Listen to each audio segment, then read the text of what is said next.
When do young teens really have to have their first visit to the gynecologist? Unless a girl goes through some sort of menstrual irregularity or some sort of menstrual problem, she doesn't really need to visit a gynecologist. Young teens often complain about cramps during menstruation. So, can we really subside the pain? Is there a way to avoid it or to ignore it? You know what? There's a spectrum of pain.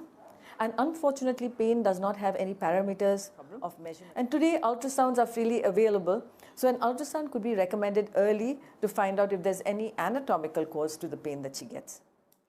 Okay, and what about pregnant women when they go through physical and emotional changes? Do their family actually play a role in the 9 months that actually happen? I think the outside is really inside. And everyone has a role to play. Anyone who's oppressive to a person, is neglectful to a person, doesn't really help the growth. But women should seek to have that strength inside of them, to embrace their pregnancies, to love the unborn child, and take the pregnancy healthy. You can take the horse to the water, but you cannot make it drink. So also a pregnant woman, unless she decides that she wants a healthy lifestyle, she wants the best for her baby in terms of health. She does not have to be a pregnant patient. She's a pregnant lady or pregnant woman. She should decide in her mind that she wants the process to be as natural, as beautiful as Mother Nature has destined it to be. Yes, and women are stronger than we know. But can you tell us a little more about the physical and the emotional changes that actually take place that could be termed as weak? There's no such thing as weak. Any problem that happens in pregnancy which affects the quality of life, to give you an example, women sometimes suffer from nausea and vomiting in pregnancy, and that spectrum can be very wide.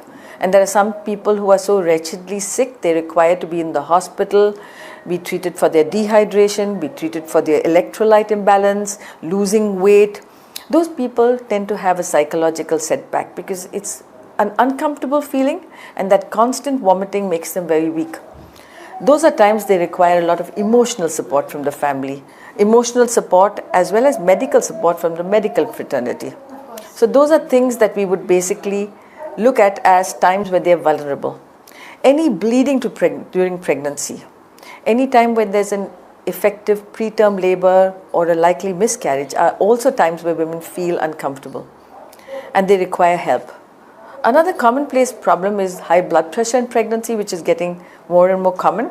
So those times women are kind of told to get off their regular routines, stop household chores. So that does mean that somebody else has to do the household chores. So there has to be somebody who's pitching in. And she has to have a salt restricted diet. She has to take a little extra bed rest. So those are times where, yes, she would require extra help around her. Yes, that's right. And actually I was going to ask you about morning sickness, which is apparently all day sickness now. Yes. There's no way to avoid it, is there? No, there is plenty of ways you can avoid it. First of all is to accept certain things are the natural processes in pregnancy. It has unfortunately got the term morning sickness, but there are some people who do ask me, I have all the problems in the evening, why is it called morning sickness? That's exactly what So it can happen at any time of the day. Usually it's provoked by certain things, strong smells, excessive amount of fluid intake, an empty stomach for far too long. Those are things that trigger.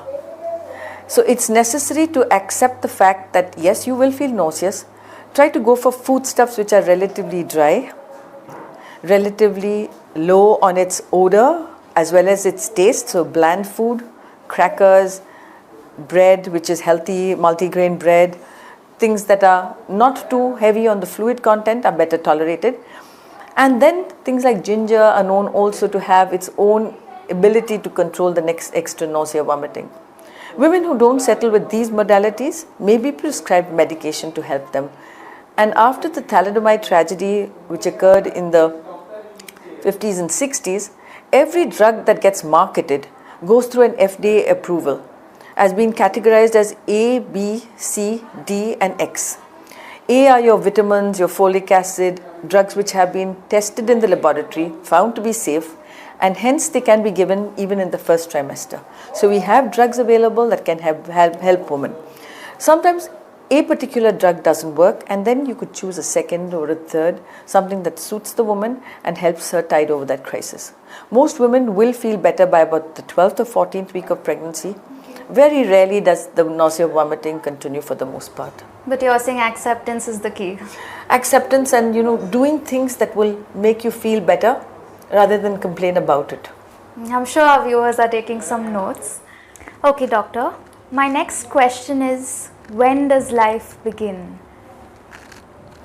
That's such a good question, Nikita, because it's such a debatable issue. Just as the definition of death is always in controversy, so also the beginning of life is very debatable. But I think anybody who has reasonable thinking would know that when two cells unite, gametes unite, and from that gamete there is a quick proliferation of cells which has life to create a potential human being, is the moment of life. So if you would ask me, the minute there is fertilization, that's the beginning of life. Okay, so you are not going to call it a clump of cells or a blob of tissues. You ask a woman who really wants a baby, a person who's had a problem conceiving, a person who's going through fertility treatment, if she would ever be disrespectful to her pregnancy and call it a blob of tissue or a clump of cells. I think it's disrespectful to human life to call it a clump of cells. Certainly. We've just heard that so much that I thought I should ask you.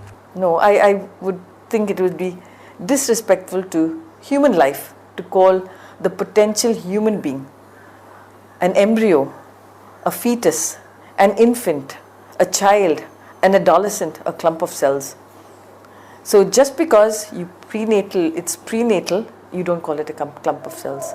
You give it its appropriate title. It's a zygote, it's an embryo, it's an infant, it's a fetus, it's an infant. That's how you go.